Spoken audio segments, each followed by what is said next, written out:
Salam sejahtera dan salam serak sayang bersama saya Janet Bennett.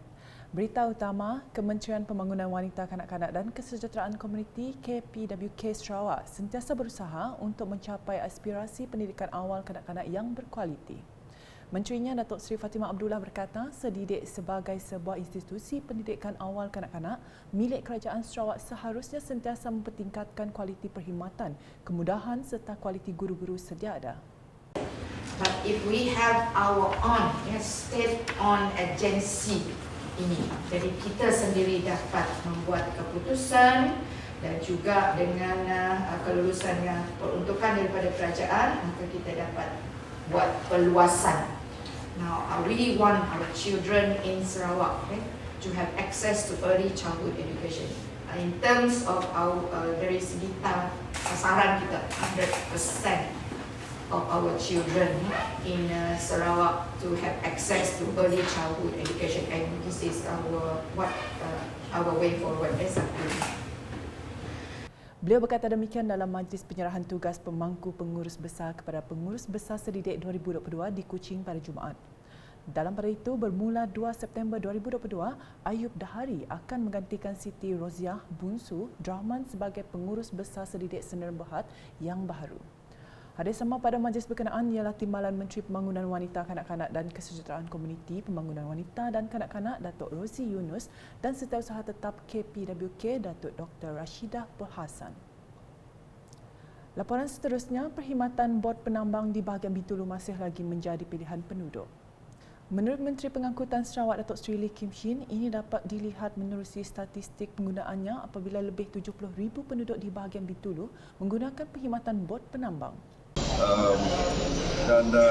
Di Bintulu memang ramai lagi masih menggunakan perkhidmatan penampang ini, termasuk sebuah feri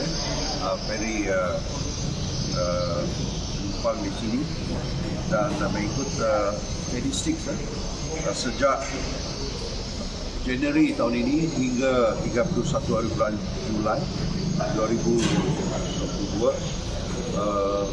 bilangan penumpang iaitu menggunakan perkhidmatan penampang ini, maksud feri ini, ialah 77,018 orang. Beliau berkata demikian dalam majlis penyerahan bantuan khas Sarawak Kusayang BKSS 80 di Terminal Penumpang Bintulu pada Khamis. Dalam majlis itu, seramai 12 orang pengusaha bot penambang bahagian Bintulu menerima bantuan khas Sarawak Kusayang BKSS 80 sebanyak RM500 seorang yang dibayar sekali sahaja. Untuk rekod, seramai 199 pengusaha bot penambang di negeri ini menerima bantuan dengan kos keseluruhan sebanyak RM99,500.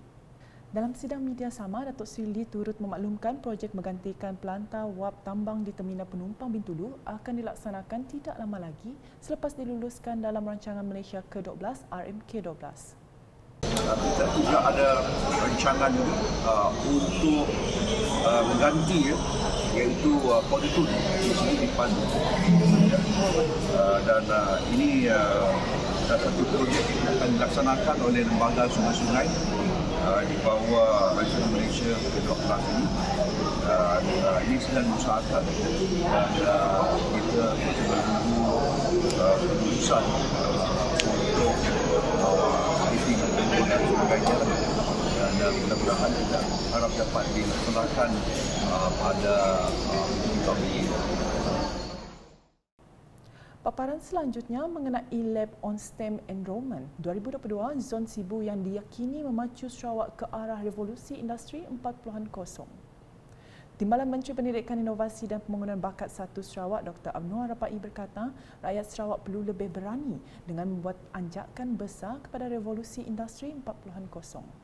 Jelas beliau, STEM sangat penting untuk Sarawak menuju ke arah revolusi industri 4.0 dan inilah sebabnya pihaknya memerlukan lebih ramai pelajar dalam STEM. Dalam pada itu, beliau memberitahu beliau akan mengangkat 150 pelajar tingkatan 1 dari 3 sekolah menengah di bawah kawasan tersebut untuk program STEM iaitu SMK Kampung Nangka, SMK Agama Sibu dan SMK Jalan Oya. In other words, 50 students who are potential able to progress to do science in future will be adopted from these schools. So each school is 50, so 3 schools will be 150. So once you go to Form 2 and then Form 1 coming in, become 300, and this program is up to Form 3. After Form 3, they move on to Form 4, Form 5. There will be no more this program for them because they already go to the science streams, go to science tooling, all these things. Beliau berkata demikian ketika ditemui selepas merasmikan penutupan makmal pendaftaran STEM di Sibu baru-baru ini.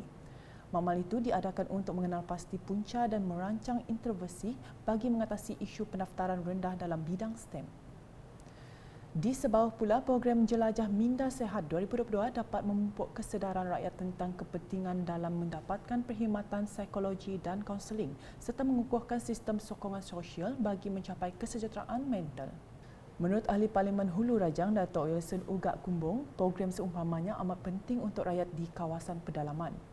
Katanya ini merupakan kali pertama Kementerian Kesihatan Malaysia KKM menganjurkan program Jelajah Minda Sehat di Bintulu. Jadi, nyalai tadi aku mendak 4 titik teras utama. Ianya teras tidak bentuk baik tidak berjalan program Jelajah Minda Sehat. Aku mendak baca Rajaku Melayunya mengalahkan rakyat mendapatkan sokongan dan bantuan bagi mencapai kesejahteraan mental kita. Yang kedua, teras kedua menggalakkan ahli keluarga dan rakan-rakan memberi sokongan dan bantuan kepada golongan yang memerlukan untuk mencapai kesejahteraan mental. Yang keteras nombor 3 menambah pengetahuan kepada masyarakat awam tentang isu kesihatan mental. Yang nombor 4 memperluaskan dan mempromosikan perkhidmatan psikologi konseling kepada masyarakat awam secara bersemuka. Jadi mental tu, penyakit mental tu kan badan kita titik penyakit dia cukup bahaya pada dunia dia tu. Beliau berkata demikian semasa berucap merasmikan program Jelajah Minda Sehat 2022 di Rumah Tinco Sungai Sugan Sebau, Bintulu baru-baru ini. Dalam pada itu, Dato' Wilson juga berharap program ini dapat diteruskan sehingga mencapai sasarannya supaya rakyat di kawasan berkenaan dapat menilai dan mempelajari sesuatu dari semasa ke semasa. Sedikit berita sukan, kejohanan Majlis Kebajikan dan Sukan anggota-anggota Kerajaan Malaysia Maksak Games 2022 kembali berlangsung pada 1 hingga 4 September selepas 2 tahun tidak dianjurkan. Kejohanan tersebut merupakan penganjuran ke-14 bersempena Jubli Perak Maksak.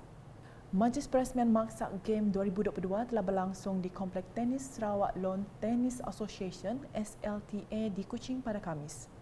Actually, it's a very honor to be for Maksak Malaysia to choose Sarawak as the state to host this event. And then we also want to show the hospitality of Sarawak and also Tennis Association how we organize the event. As much as possible, we prepare the facility. It's also ready for this tournament. And show also the commitment from state government and also our departments are all giving the full support for tennis development in Sarawak as well in Malaysia as well. So we thanks Maksak Malaysia to choose SLTA as a venue for this. We're very proud of it. Seramai 16 kontingen dari seluruh Malaysia menyertai Maksak Game 2022 kali ini di Sarawak. Dalam majlis itu, Setiausaha Agong Maksak Raden Hedli Shah Radin Muhammad Habali telah menyampaikan cenderahati kepada semua kontingen yang mengambil bahagian. Beralih ke laporan seterusnya, Malaysia yang terbentuk pada 16 September 1963 melalui Perjanjian Malaysia 1963 MA63 masih utuh sebagai sebuah negara yang aman, merdeka dan berdaulat. Ia merupakan detik paling bersejarah yang memperlihatkan penyatuan Persekutuan Tanah Melayu bersama Sabah, Sarawak dan Singapura. Penyatuan itu diadakan untuk menyekat pengaruh komunis yang menggugat kestabilan politik serantau.